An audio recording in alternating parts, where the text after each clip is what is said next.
Dan, welcome back to the Change Your Filter podcast. Thank you, Paul. It's great to be here. I guess not welcome back. We've chatted before. We've been talking over the last year or so, but last time we talked, I made a note of something that as I looked back at that conversation, I couldn't remember the context. So I'm going to start there. You mentioned to me that a conversation in, I think, 2015 with Russell Furr changed your life. Am I making reference to a real life thing that happened? I think that was a reference to him having said that his contact with me changed his life. There we go. I got to take better notes. So do you remember why he would have said that? So Russell had just ventured out. I think he had been spending time like many contractors do, working with others, and he had ventured out on his own.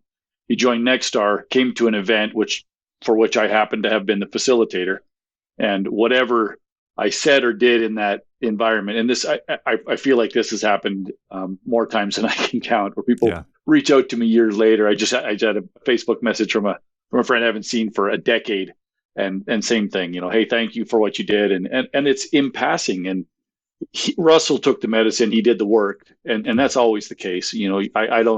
I don't change anyone's life. First of all, that's not a thing I'm qualified to do, or even to take even a modicum of credit for. Yeah. However, when he sat in the room and took the medicine, did the work, he got the results, and his life subsequently has absolutely changed. I think he's created a monster business and done just extremely well for himself, and that's someone who takes the coaching and does the work. So. Yeah, he'd be an interesting person to connect with for you and I both, for a couple of reasons. I don't know if you knew this, but he sold his business, I don't know, a couple of months ago, 6 or 7 months ago. And it would be curious to know, because so much of that is going on in so many different ways and forms, what that is doing to, the psyche, what it's doing to self-worth, what it's doing to validate or devalidate, just the impact that it's having. Once the bank account thing is settled out, like that's behind you and becomes normal, like what do you do with your time? What do you do with your energy? What do you do with your passion? And it's like a whole, this is a good problem to have, but it's a whole nother set of problems you got to solve. Like, right. I'm 45 years old. What do I do with my life now? When earning an income is no longer a thing I even have to consider, like ever again. That's a very interesting conversation to have with people. And I have a number of friends in the industry, lots who have sold and worked with some of these companies hand in hand. And it's just remarkable to see the cycles that they go through after they get through a sale to whomever. It's a loss of identity in a lot of cases. It's almost brings on a bit of a crisis stage in some folks, right? It's especially when it's your name on the business, or you've grown up in it, or whatever the case. Most of the time people who are selling these businesses are intensely emotionally linked to this thing, and linked at the root of identity. Right. Where I am the business that I built, right? Yeah. And now I sell that, and someone else takes control of it, and while the payout feels good and eventually is necessary, the story is always the same. The money was so good I couldn't say no to it. Right. And then the fallout is, man, this feels different than I thought. Yeah. How often are you finding, I don't know if regret is the right word, but how often are you finding people that are just either let down or just it's different than they thought it would be? Well, different than they thought it would be, I think, is nearly 100%. Yeah. From the folks who you speak with, it's a different game when you get other shareholders involved, and you have forever been the shareholder, or the president at the top of the food chain. You make all the decisions, and now suddenly decisions are being handed to you in a sense. You're suddenly you become an employee again for those who've sold and stayed, right? That's just a difficult. Yeah. I can't imagine myself functioning. I'd be a terrible employee. I'd be awful. I'd be like, no, you can't do it like that. You got to do it like this. And those worlds, especially those private equity worlds, the folks who operate those organizations, they just have a different understanding of how this thing functions as a group of companies, and that's a different management style than I just need to manage my own shop, right? And Yeah. they're not wrong in how they're functioning it, but it is 100% different than what people expect. And some people, I think this is not a unique perspective for me. I read this somewhere and I think it really rings true, but some people rise to the level of business owner because under no other circumstance would they be employable by anybody else, because there's too many good things and bad things, whatever those things are, that lead them to a position where they're in charge. And I don't know, it just kind of, it's an interesting time to be in a business and own it and sell it and evaluate the value of it. So be interesting to see how that plays out. Yeah. Russell's a good guy. That'd be a real interesting conversation. I should reach out to him. Yeah. I actually just saw it on Facebook. I think he's opened another business, and I saw some big, heavy machinery involved, and I was like, that sounds about right. So, was unemployed for 4 seconds and got bored. Yeah, totally. Yeah. I've always wanted to do, not to go completely off the rails here, but I've always wanted to do like one of those hidden voice confessionals where I bring on people post acquisition and I hide their voice and identity and I ask them questions, and I let owners hear, like, what is it like when on, Wednesday you get this amazing deposit into your bank account, and then on Tuesday someone asks you for your forecast and you're like, what do you mean forecast? It's not even 75 degrees here. What do you mean forecast? It's not hot yet. Well, that doesn't matter when you're, messing with investor money, and it's just a different ballgame. So it is, and it kind of, there's a high of the acquisition point, the deposit into the bank account, as you said. Mm-hmm. Then a little bit of a low as they adjust to a brand new world and just entirely different set of rules. And then I think as time wears on, they settle into a space where it comes back up, and they're like, okay, I get this. I understand my place now, and I can function and operate. Yeah. It's people will always, or the conversation has come up over the last couple of months where people are like, where is this going? How's it going to play out? Is it all going to roll up into major retailers, or how will this play out? And I'm no economist, but I guess I understand what happened on the last phase of using air quotes, consolidation. Where do you see things going with all of these companies that have been purchased by different groups in a very fast and aggressive manner? Where do you see that going in the near and short term and long term? Well, that's a really great question. The short answer is I really don't know. Yeah. I think if past consolidations are any indication of this one, and again, I'll say consolidations in air quotes, that the bubble will burst at some point and it'll settle back out, and some of the companies that were performing at a very high level will drift down, and there'll be some sell-offs, and some owners will buy their companies back in 5 years. That's entirely a possibility. Sure. I think what's different about this one than what we've seen before is the types of businesses that are available in this space. Mm-hmm. Where in let's say the last roll up or the last consolidation, they were buying $5 and $10 million operations, and those were big, those were monsters back then. Well, now if you don't have 20 million, I don't know that you're really being talked to very much by very many of these, these equity groups. And so the types of businesses that are being purchased are much bigger, and I think that makes them more stable and more resilient to the change and the shifting leadership and that sort of thing.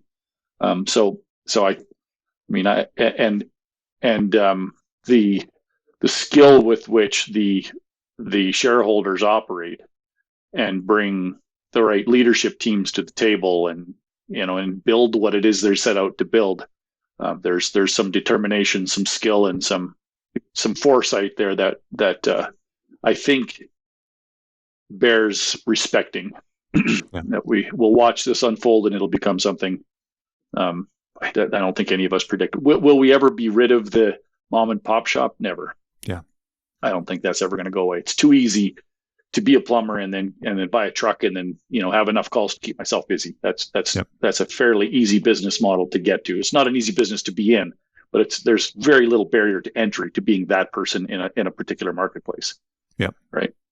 So I don't know that he goes away, but yeah. I hang on to something that Dave Geiger said and from Horizon, and that is, like regardless of the multiples and all the different variation in the market and consolidation, like all the things that can happen and will happen and have happened, these are good long-term investments.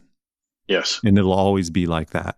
And I keep reminding myself of that to kind of make sense of the urgency and make sense of the market, and also to play a long game too, and short game. I mean, it's just a good market.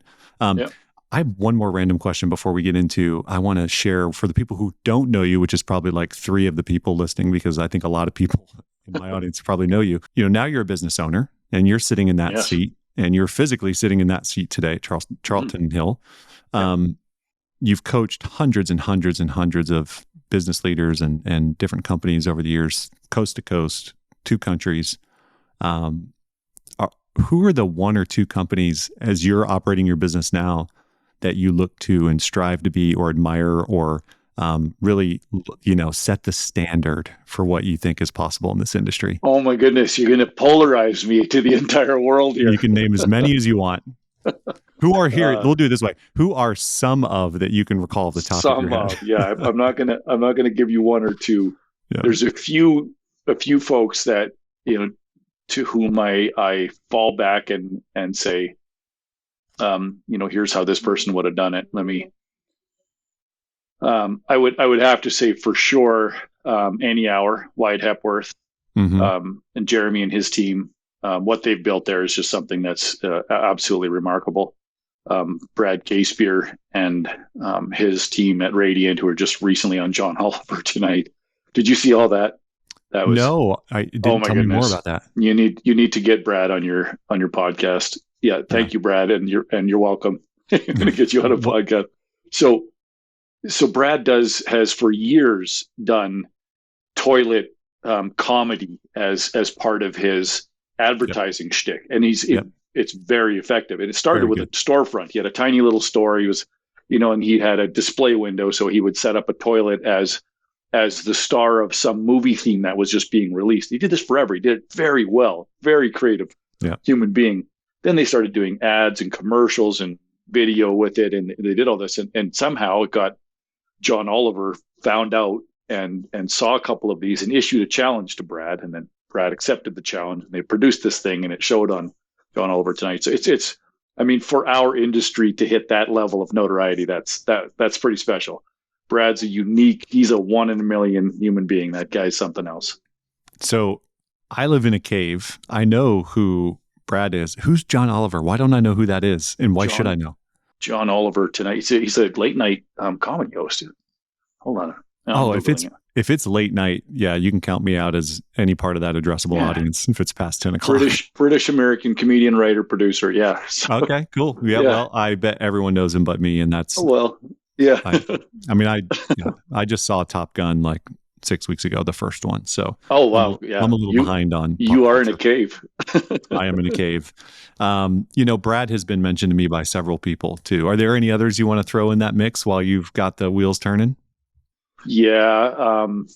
Well, you said Dave Geiger, of course. Yeah. I've spent a little time with his teams as well.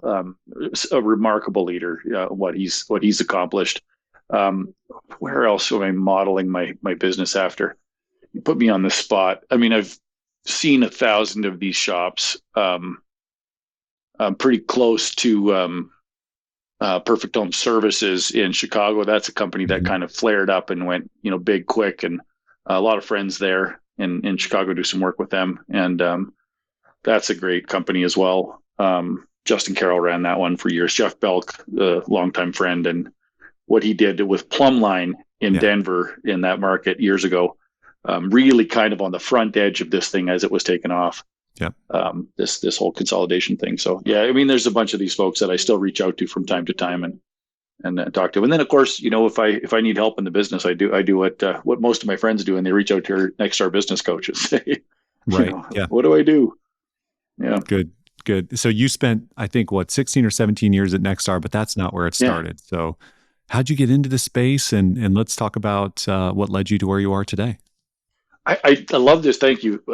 There's a great little exercise I do when I start a training program with a group of technicians. I've done this around the country with a bunch of them. It's more of late that I've built this in, and I get everyone to tell a little bit of their origin story. Like, how did you get? Like, go back to the beginning and put your finger on the spot where you realized you just got into the trades, right? Where this whole career thing took off. And when I do that in an exercise with a group of people, it's a beautiful thing to see. And I draw out this picture that, you think about 30 or 50 people in a room, each of them having this origin story as far back as, mine 30 years ago, where it started, and how we all magically found ourselves to that one spot in that room. And there are no coincidences in the world. There's no amount of orchestration that any of us could have put together to cause that ultimate result to happen. So here we are, the 50 of us. Yeah. This is all we have. This is where we are for whatever reasons, and it deserves our full attention. So it's a nice way of bringing it. And mine goes back to September of 1993. So, it's 30 years in a minute. And it was with this company, with the logo I'm wearing today, Charlton and Hill. And I was sitting in my basement suite with a friend from high school, and her dad worked at Charlton and Hill, had been there forever. His name is Abe. A mentor of mine in so many ways. Aspired to have a fraction of the character that man had, and do what he did. And so we're sitting in the basement. She says, "You need a job. I'm going to call my dad." So she calls Abe, says, "Hey, Abe, Dan needs a job." She hands me the phone. It's a handset and physical phone. I was dialing from my landline in my basement suite because I'm a dinosaur. That's what my kids think.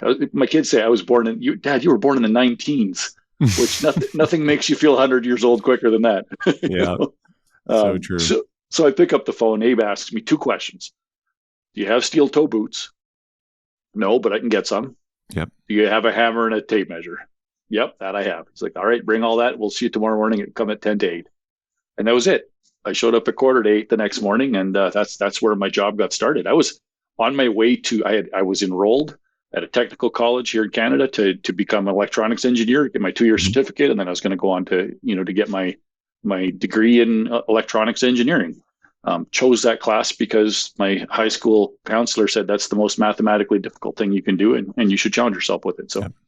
So I did, and then I never went to college. That's as the story goes. I got started with this. My first day of work, I got driven out to a home in a neighborhood. So I had no idea what a sheet metal mechanic did, what a HVAC company was. I had just no background in this at all. My dad is an automotive mechanic.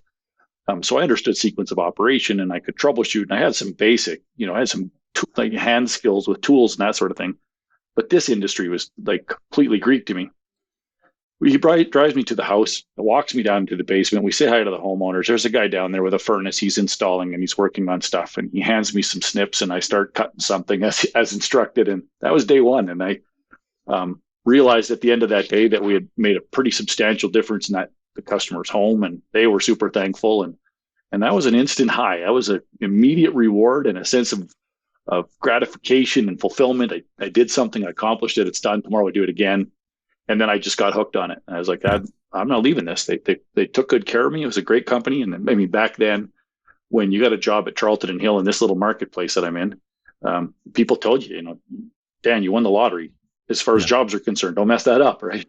And I now, fast forwarding and foreshadowing, I endeavor to make that true of the company I have the privilege of leading today. Right.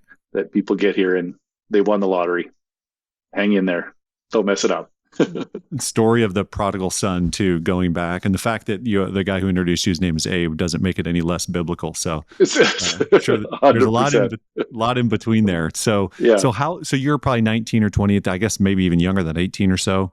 And how long did you work there before you went on to go to Nexstar, and how'd that go down? Well, so that's, all part of the journey is as I was working here, every time they would ask, like there was an opportunity to try a different role. I did service that way. They just say, "Hey, we need somebody to help with some service calls."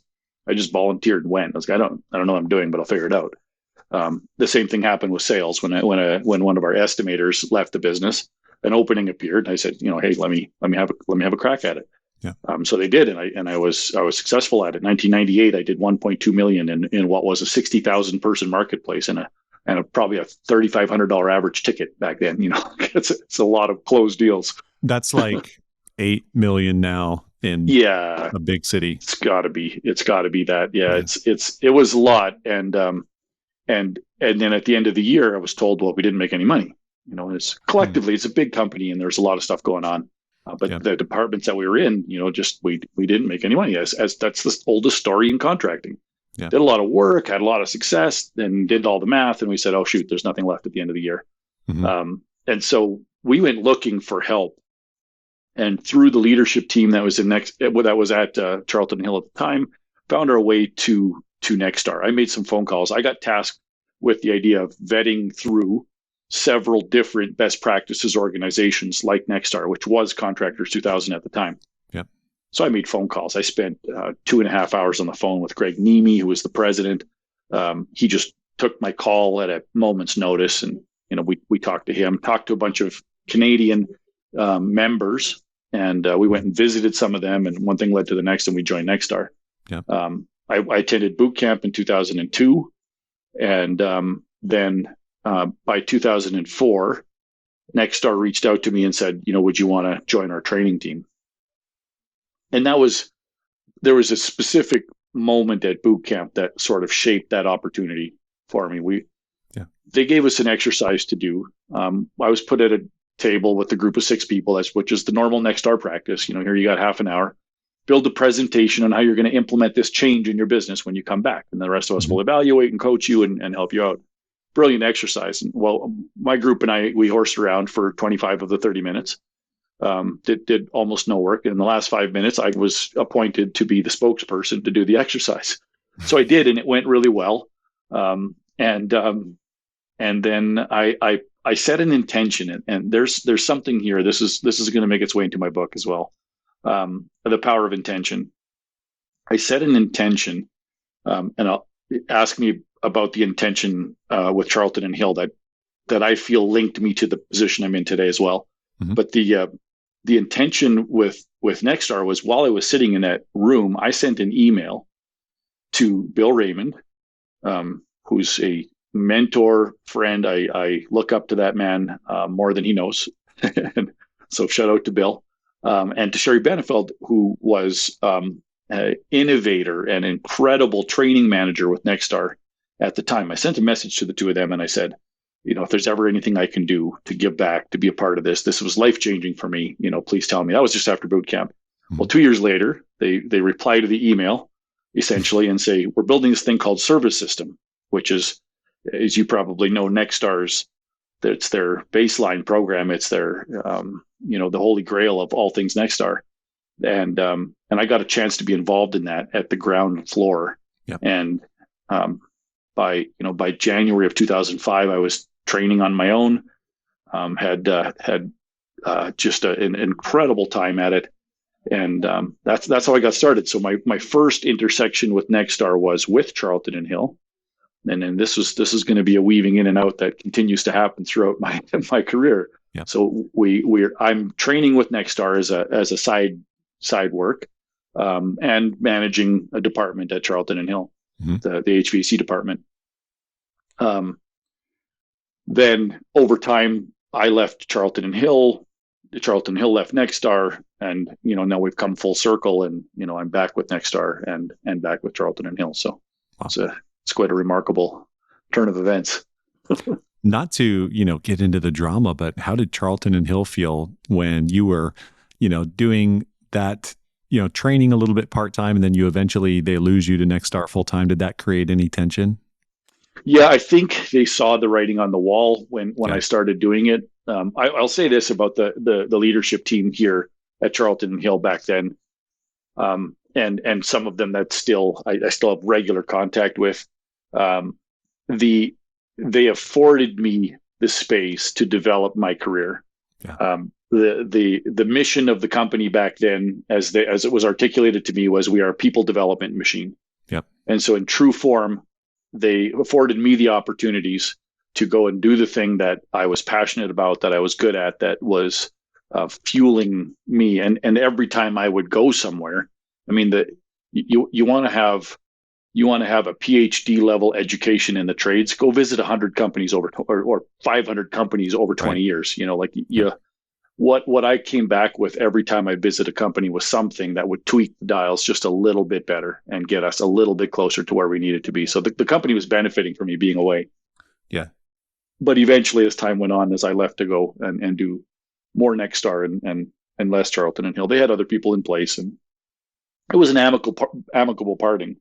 I think they were, we were all kind of sorry. I didn't like to see Charlton and Hill come to an end, but it was a necessary transition. I think I learned a whole bunch, and yeah.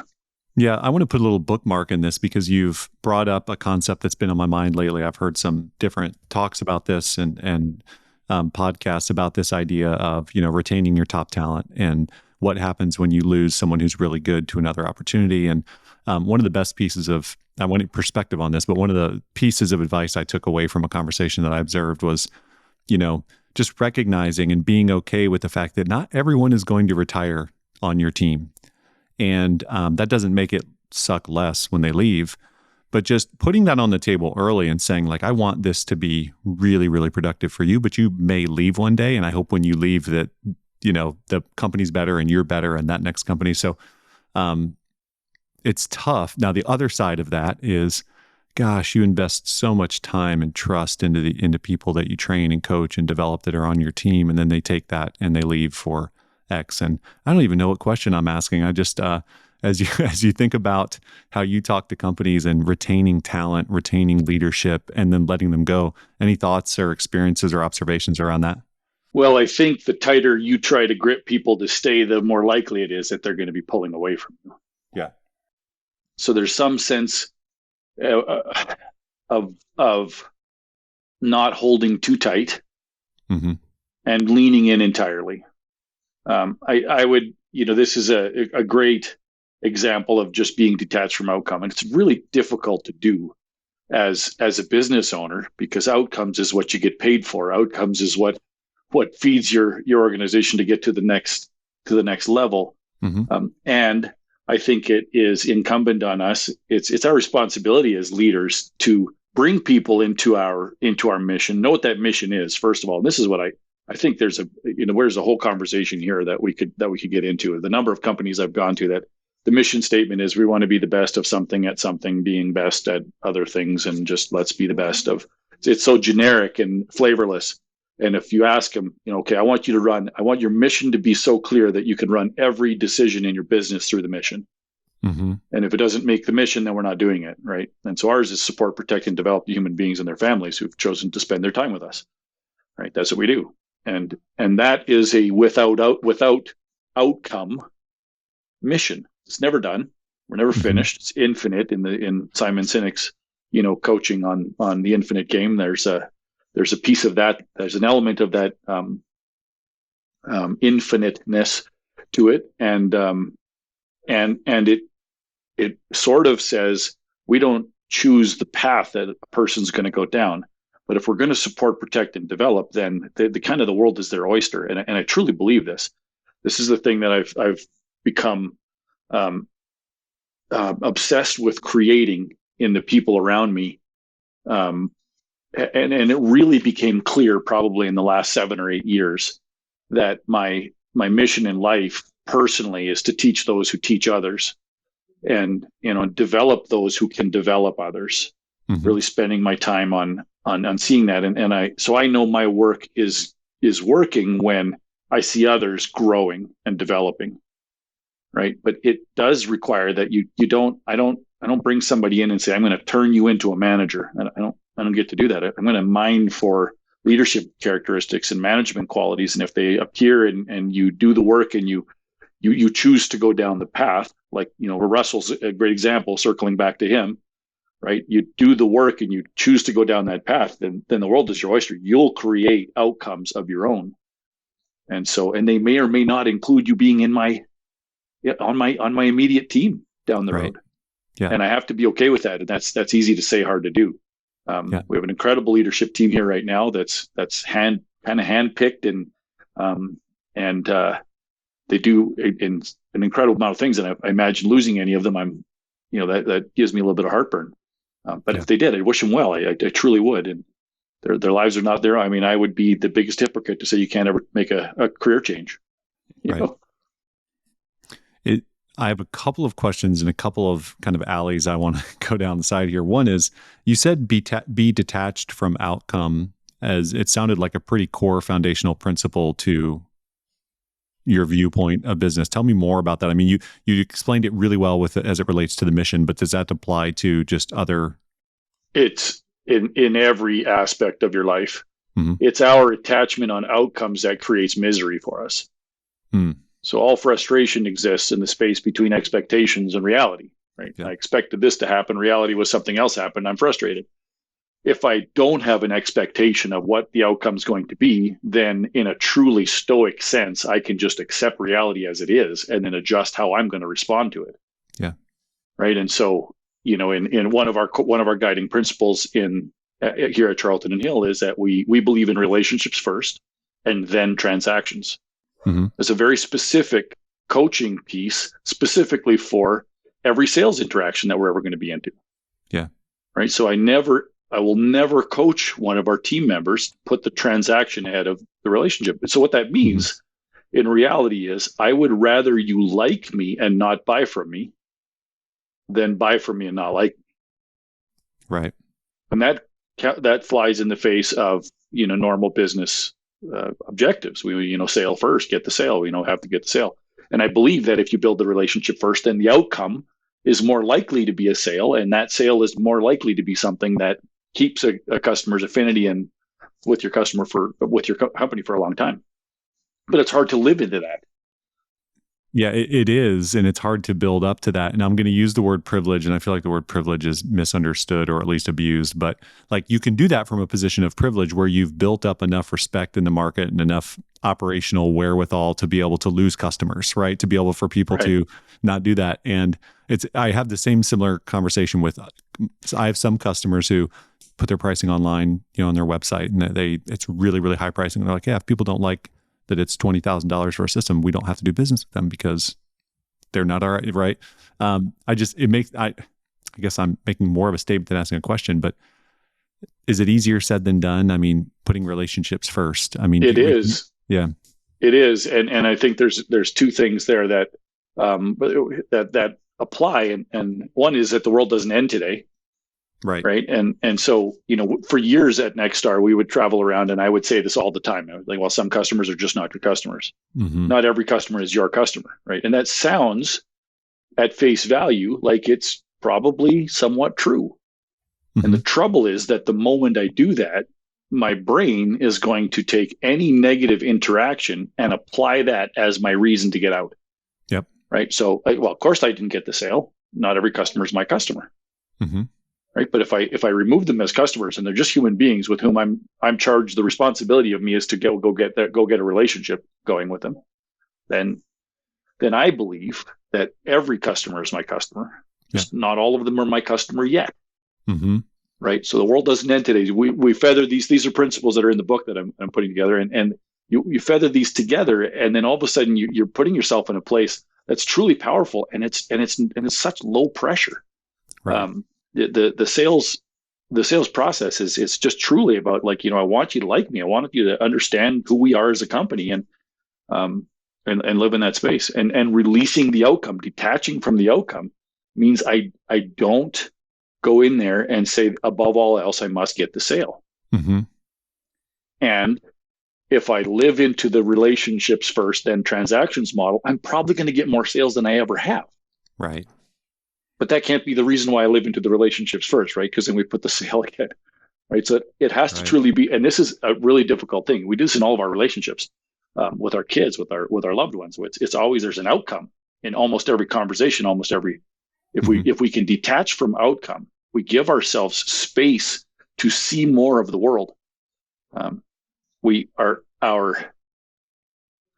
minds limit us through the process of growing up to seeing mostly that which is going to harm us. Mm-hmm. We look for it, and it's everywhere. And so we subsequently put outcomes on almost every relationship And the outcomes are something like, I'm watching out that this doesn't hurt me. Mm-hmm. I'm going to push this relationship in whatever way is necessary to get the maximum outcome for me. Right. And in so doing, we don't allow people to be who they are. And we don't see as much of the world. I think we limit ourselves in the opportunities that can be presented to us because we have an outcome in mind. Right. What if the outcome that's possible is bigger than the one that you can imagine? Right. And I've heard you reference the concept of certainty and uncertainty and kind of how the human brain clings to certainty. Share a little bit of your perspective on that. I think that relates a lot to what you were just sharing. Yeah. So we as human beings, we really detest uncertainty. It sends off all kinds of terrible signals, and we don't like it. And we will make up things to create certainty, whether or not those things are actually creating any certainty. Mm-hmm. The greatest example to me is when COVID hit, lockdowns all took place. What was the one thing that was not available anywhere in the world that everyone bought immediately? Was toilet paper. Right. Like, okay, well, that makes absolutely no sense. And for those who ran out and stocked up on toilet paper, they've got really good reasons why they say, no, that made a lot of sense why we did that. Right. It doesn't, because if you don't have food, like pretty soon, that's going to become a more important thing pretty fast. Yeah. Right. Maybe you can sell off some of your toilet paper to people who had food. Maybe that was a strategy. But the fact was that if people could go out and get toilet paper, it represented certainty and control. And that's so illogical. Like, that's not what you're going to need if we can't get to grocery stores. It's not toilet paper you're going to be worried about. It's just not, right? But we, as again, the predictably irrational, if I can steal from Dan Ariely, the predictably irrational response of human beings to having uncertainty is to create certainty, even if it doesn't make sense.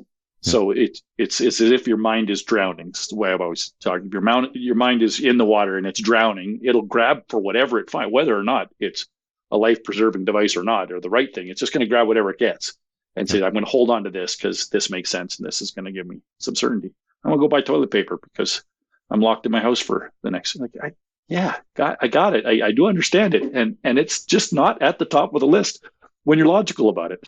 Yeah, it's probably a good litmus test for an individual to think back to that period of time and try to deconstruct their relationship with what amount of toilet paper they bought and stocked, and not that one's good or bad, just that is how your default operating. Right. You said something earlier and I'm hung on to it and I've tried to let it go and I just can't. I got to come back to it. So when you were at the boot camp with Nexstar early in your career and you were in the group and you had 30 minutes and you screwed around for 25 minutes talking, and then someone said, hey, you're going to be the spokesperson. Mm-hmm. And you had to stand up and you said that something ignited. Is that a skill? Was that a surprise? What happened when you stood in front of the room? And like, I don't want to assume you had to BS 25 minutes worth of conversation, but you're on the spot. You had to put something together really quickly. Is it a skill? What ignited? What happened in that moment that made you see beyond just, Charlton and Hill? I think what it was a combination of, I had of some public speaking experience. I had done some of that, at a volunteer level. In my local church. So, not enough, certainly not enough to make me proficient in any sense, but I wasn't afraid to get in front of people. That's mm-hmm. for sure. I had the confidence to do that. And the same set of skills that I had learned to sell with became extremely practical in that exact moment, where I could construct ideas and gain buy-in from a group fairly quickly. So it's the culmination of all those things, and they just sort of came together, and it worked out. And I've said this to some of my closest friends too. That when I look at my career, and I'm from this tiny little town in let's paint a picture for people in the world where I am in the world. The city I'm in, Lethbridge, Alberta, Canada, we're most famous for a big train bridge and a restaurant in a water tower. You can look that up, and it's kind of fun. So, and among other things, it's 100,000 people, and if you draw a line from the Montana border north, about a 60-minute drive, that's where I am. I'm south of Calgary. Calgary's a big city, and we're in the middle of we're in the middle of, the bald prairie out here, an hour from the mountains. And how in the world do I have the opportunity to stand in front of people? And I've traveled to all but 2 U.S. states. Had the privilege of standing in front of, tens of thousands of human beings and have some kind of an impact. And what I have come to understand is that I am not a source, and I don't deserve to have the gift that I have, but I have somehow been afforded this ability in my life that I will never say that I earned it or that I deserved it, but I have it, and I feel extremely responsible to it. And that is an ability to articulate an idea and to win a crowd. And this is part of why the book suddenly came around for me this year. I've been promising, and my friends will know this, I've been promising to write a book for a long time, and started and stopped and did a whole bunch of stuff. And I'm almost halfway into that now, having written it. And the problem I had with writing the book, I think I'm coming around to your answer in a long way. The problem I had with writing the book was that I believe the old proverb that says, and there's nothing new under the sun. I mean, every idea that's been articulated has been articulated before. Somebody else has said what I've said, and you find this to be true. There's all kinds of examples I could give of that. And so I kind of felt like, what do I have to say? I don't really have anything new to say. I'm regurgitating ideas from others. I've read a book a week for 25 years, and that has shaped a whole bunch of my thinking, but it's not, I'm a translator of others' ideas in a sense, but not an originator. I don't know that anyone has original thought. I don't know. Maybe we do. I just feel like everything I'm going to say, somebody's going to say, "Oh yeah, I already knew that. I already said that. This has already been done." Yeah. And so I shied away from the idea of writing a book until I finally heard someone say to me something that ignited the fire in me to say, I got to put this in writing. Mm-hmm. He said, "Yes, you're right. Other people have said this stuff before, but the way you said it to me, Dan, made sense." Mm-hmm. And I got it for the first time. Yeah. Right. And so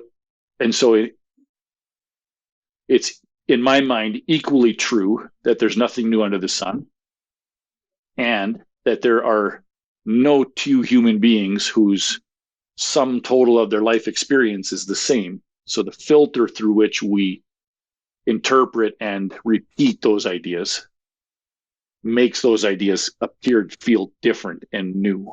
Yep.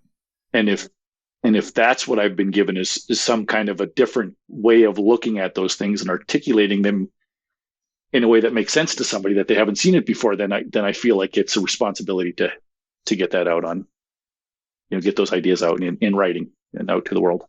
Yeah. And a very superficial comment, but like there's a lot of wisdom out there that is shared that like I read a lot, I listen a lot, I'm very curious, but I've got this thick skull. And there's even things you've said on this conversation today, they're really profound, that I'm going to need someone to help get through my thick skull to apply to my normal life. And I want to come back to that because I'm hung up on two more things before I want to talk to the last two things I want to talk to you about are, I want to talk about the, going back into the business, what that was like. I have some very specific questions, and I want to talk about the book, and what you're up to. But two things I'm hung up on. One, again, very superficial. What 2 states, if you remember, have you not been to in the U.S.? Arkansas and Alaska.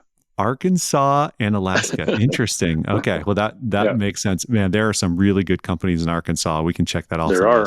And Alaska. And Alaska. Sorry. Pardon me. Yeah. Well, I'm glad you knew that. The last thing I'm kind of stuck on is you talked about your gift or your ability to communicate an idea, articulate it well, get buy-in. And then you talked about the exercise of like implementation. So, I know very few people with all 3 of those skills. And I think probably very high performing CEOs are really good at that. I can name some people.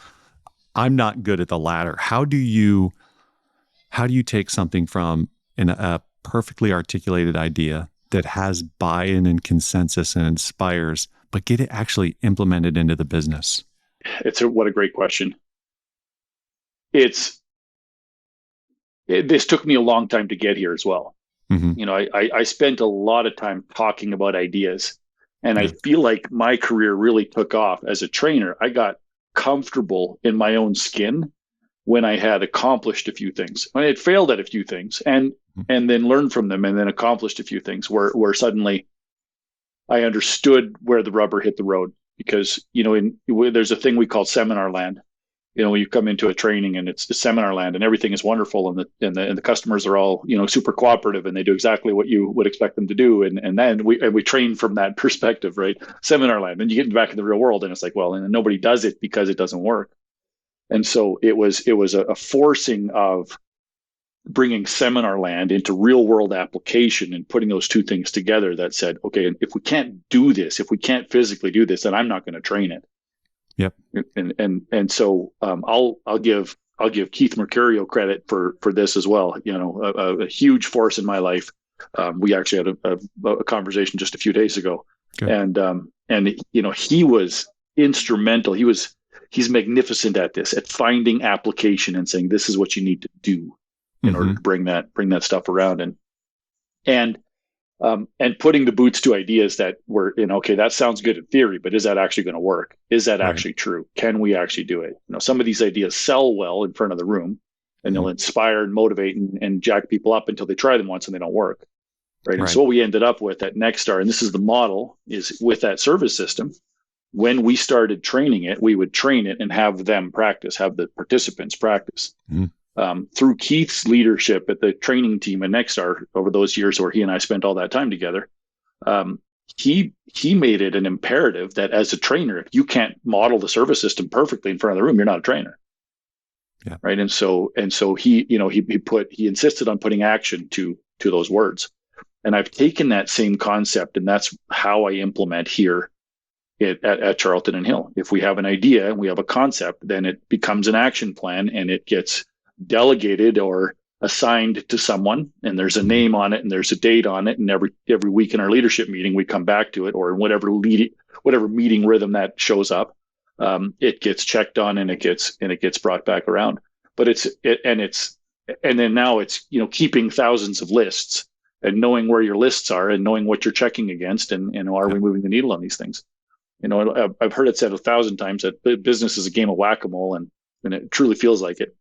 You deal with one thing, you get it solved, and then something else pops up. And by the time you finish dealing with that one, the first thing is back up again, and you're kind of jumping back and forth in between these things. So getting a communication rhythm in place where these ideas are not just articulated, but they're committed to and then followed up on is all part of that implementation process. You can't just talk about doing it once and say, okay, now everybody get out there and do it, because it may happen once or twice that day, and then it's just done.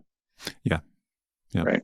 Do you use software to track that, or spreadsheets, or what does that look like over the years? I have a really elaborate system. So I use Motion for my calendar, which is a little bit of AI built into it. I like it for a handful of reasons.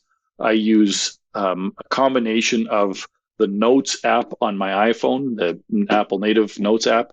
I use Microsoft OneNote. That's where I do a lot of robust tracking. So when I've got all my coaching clients, I've got their own files, their time and date stamped. And every time I'm having a call, I'm working with someone, I've got my notes and, to-dos, follow-ups are all logged in there, and I can always come back to that. So that's more of a holding tank for note taking for those sorts of things. But my notes in my phone is just like, hey, don't forget this. Anytime I got an idea, here's a task I need to get done, it just goes in one of the lists. Yep. I have one list whose title is do. That's it. These are things I got to do. I haven't sorted them yet. I don't know who's doing them, when they're getting done. These are actions that got to get done. Right? Yep. Call that vendor, deal with this software issue, buy that thing, whatever they are. It's just do.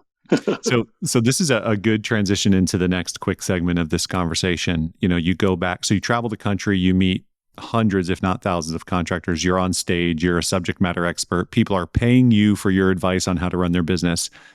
And then you go to run the prodigal son move of going back and going to Charlton and Hill and running that business. What were the things that you knew in theory, but that didn't have the practical experience for? Were there any surprises when you got back in the seat on the contracting side that you weren't ready for? Yeah. I'd say it's way harder to do it than to train it. Yeah. Because I had a hand in development in, a bazillion programs at Nexstar over the years. Mm-hmm. And as a result, I got to sit with some of the best install managers, subject matter experts on that, on sales, on service, on call center. And so I've seen that from the inside on the training component of how do we train this so it's a repeatable way. So I know that stuff inside out and backwards. I can get up and do a training meeting with my team with no notes, and it's on point, and I get it. But then seeing it through to implementation and actually putting those pieces in place, something as simple as the daily huddle took me over a year to get that implemented properly. Yeah.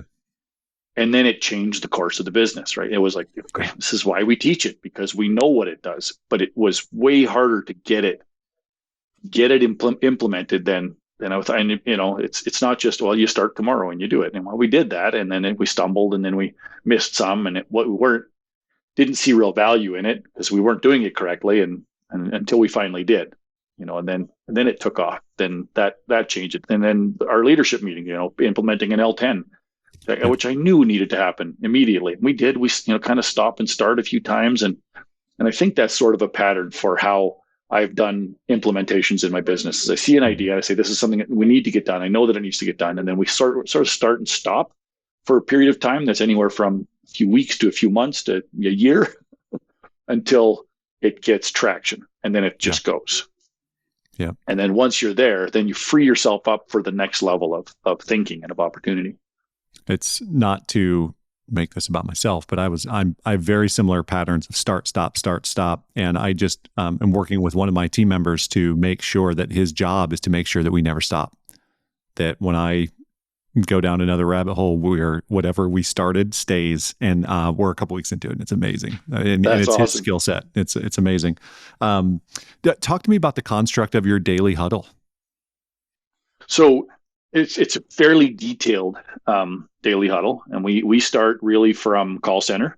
How many calls did we have yesterday? And we kind of break that down by department, and then we go. Who's in the meeting? How long? What time? All that kind of stuff. This is 9:30 a.m. every day, and it's church. You don't miss it. Okay. Yep. Right. So our the team who reports, each department leader reports their own numbers in this, so they've gone into the spreadsheet ahead of time. It sits in Teams, so it's in a shared drive essentially. And everybody goes into it. You don't come to the huddle without your numbers. Don't be late to the huddle. Like this is holy ground. 9:30 a.m. we start, and we have a call center manager, dispatcher, all the other managers are in the room. Accounting is in the room, and we do open it up. Sometimes I've got other companies, people that I'm coaching will jump in, and they'll come and watch, observe. So that's fun. Had some Nexstar coaches come in and observe, and even them, they've had some really good feedback and helped us with it. So it's a team of 5 to 7 people on any given day. Yep. And then we go through, and each department reports on a series of what are the most important metrics that we're dealing with at the time. And the whole point of the huddle is to win the day. Right? What are all the opportunities that are in front of us? What did the budget say we were going to do, and what are we actually going to do? And they all set. Each day they set commitments, and our goal is then now to hit those commitments. Now we do everything we got to do. We communicate that with the team. If you've got a handful of technicians in your department, and your goal for the day, your win the day number is $10,000. Everybody needs to bring 2,000, whatever the number is. I'm making these up. Now we communicate that across, and then we update, and and it's amazing. It's the old axiom that what gets measured gets managed. Right. And that's really what we're doing. And as time has gone on, we've modified some of the things that we have in the huddle that changes from time to time. Right. I added accounts receivable by department. Okay, so HVAC service department brought in $12,000 yesterday. Great. Of that, how much did they collect? We got 10,000. What was uncollected revenue? That was 2,000. Okay, so now and everyone knows you put 2,000 in the uncollected revenue, we're going to ask the question: what happened? Where is it? Where are we going to get it? And we took our AR from 150,000 down to it floats around 20,000 now. Nice. Right. Yeah. Most of that's fairly current. None of it's a risk. None of it's we're even concerned about. And that's just by daily attention to the metrics that matter. And for other companies, that might not be an issue. They've got it dialed in, and AR isn't a thing. They don't care. Then I wouldn't put it in their huddle. Right. But then what are the things that you need to track? And How long does the meeting usually last? Yeah, minimum 20 minutes is what it takes. 20 to 30 is typically what it is. Got it. Once a month, it's an hour because in that hour, we will set commitments for the next month. Got it. Good. So you mentioned coaching clients. That's a perfect transition to the next. By the way, is that a vanilla latte? What's your go-to iced coffee there? This is a iced brown sugar oat shaken nice. espresso. There you go. Solid. And, you've got plenty of time to still metabolize that because it's what time out there? I don't know, 1:00. Yeah, it's 2:30. Yes. Yeah, I can't. It's delicious.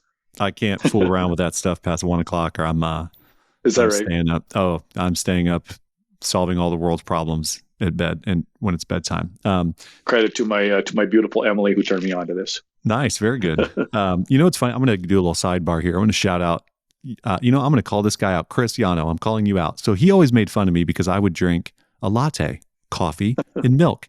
And he would relentlessly make fun of me about drinking a latte, but he would drink coffee with creamer. And I'm like, dude, it's the same thing. It's just a different word for hot milk.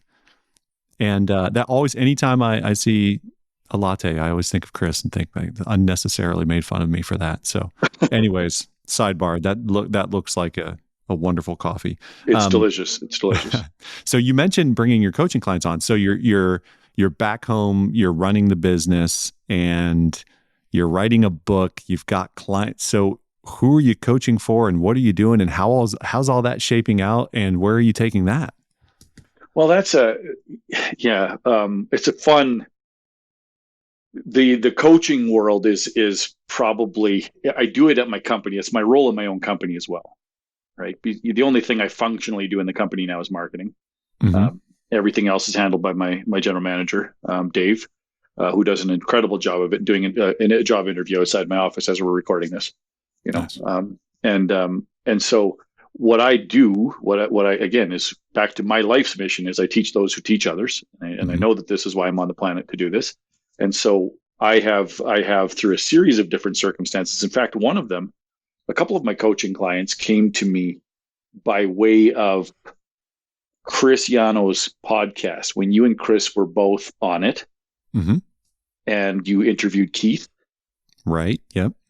He got a bunch of people reach out to him, say, "Hey, can you do some coaching for us?" And he punted a couple of them to me. He's like, "Hey, Dan, these guys are perfect for you." So shout out to my boys, my Akean brothers, the Akeans in Boston. Oh yeah, great. I know Steve. Incredible guys. I've been best friends with them now for a couple of years. They look like my sons. They have the same haircut and beard situation. Good people. I've been able to kind of observe the things, not knowing you were coaching them. I've seen their transformation in their business and how they're leading their team and what that looks like.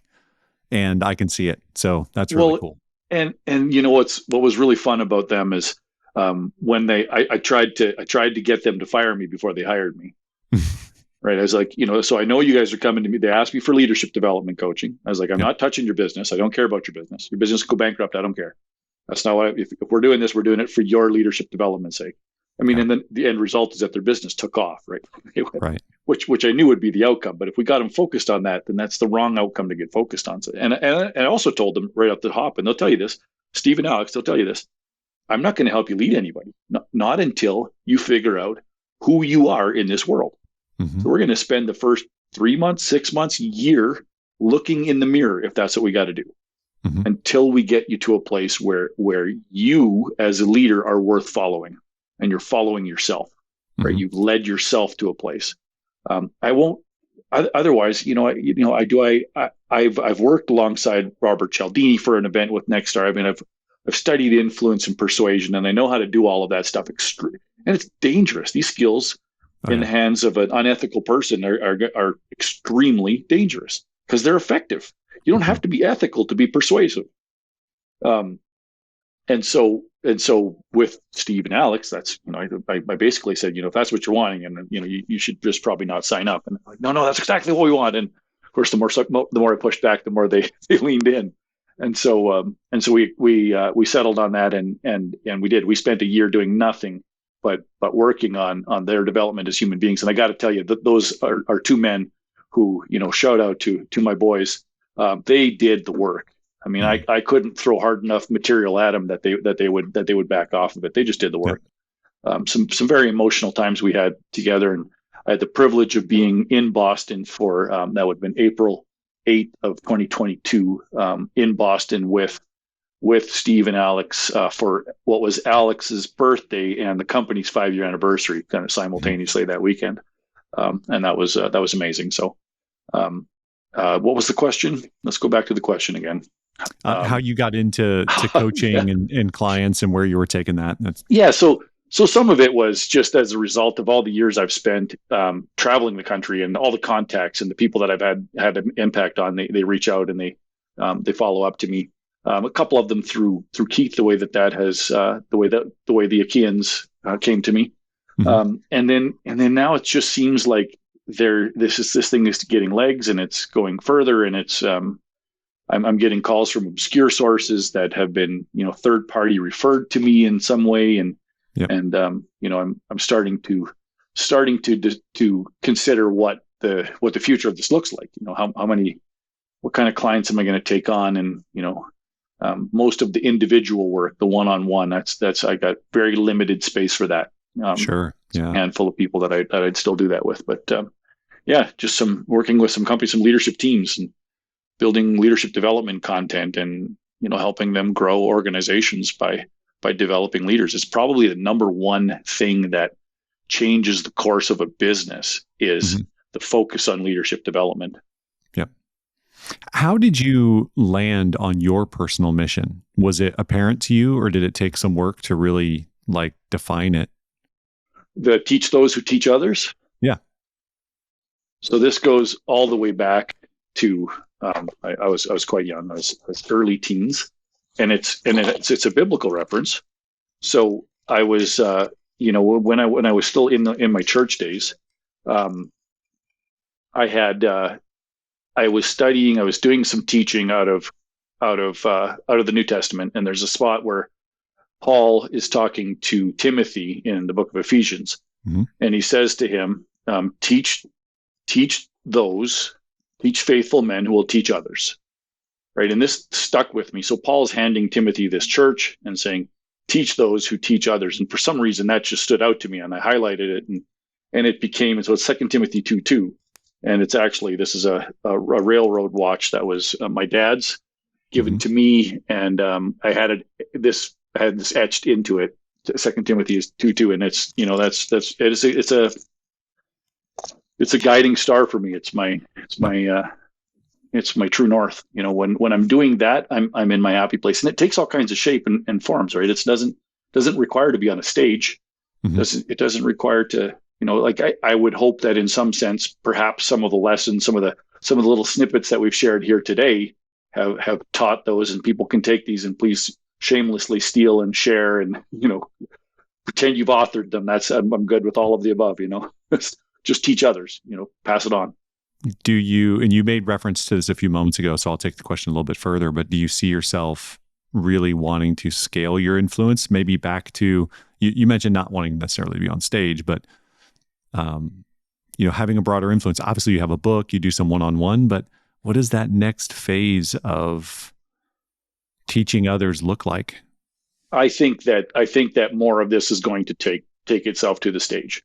Yeah. I think I'm getting some opportunities to do some stage work, to put some of these leadership lessons into practice, and getting called to some keynotes here and there, and that's a lot of fun. I really enjoy that, and that always broadens the reach. And I've got people come up to me afterwards, and and then we become social media friends or whatever, and I'll get people drop into my my inbox on my Facebook Messenger and ask a question and poke at some things. And I've had some I've had a couple of opportunities where people have just reached out randomly like that in the middle of a personal life crisis and said, hey, can I talk to you? And I'll just pick up the phone and we'll talk to them. So that's a very granular one-on-one sort of, and temporary, just being in a moment for somebody who I remember but don't know well, right? Is in a room with me somewhere.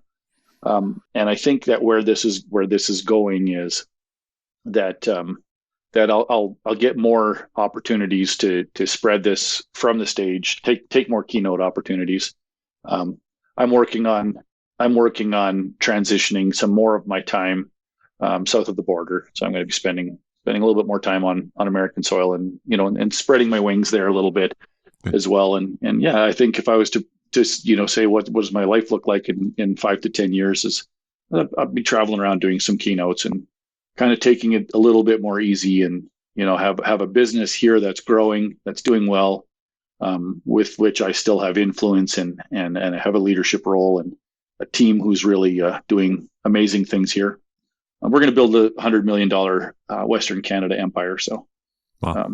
Out of this tiny little town. So that's coming. Good for you. Well, the book, when do you anticipate the book being ready? September of 2024. Okay. Yeah. Yeah. I've hired a great publishing company, several rounds of editing. I just had it done professionally. The last thing I want is one of those, thin little, hey, this is my first try at writing a book kind of feeling books. I kind of, this is my life's work up to this point. And I wanted to honor that. And, that if someone is going to bother to take the time to read it, that it's worth every moment of their time. Good. So between now and then, and between now and someone being able to engage with you at an event that, may or may not be happening in the next year or so, how do you recommend people get in touch with you, or, just stay connected to your message? Well, I guess for now I'll throw out an email address for them to reach out to me at. And that's going to be Dan, first name, at friesensweb.com. So it's FRIESENSWEB.com. Shoot me an email there, and then I can filter. That's got my communication filters will help me sort through those. And and I truly anyone is welcome to reach out to me, and we can talk through whatever needs to be talked through.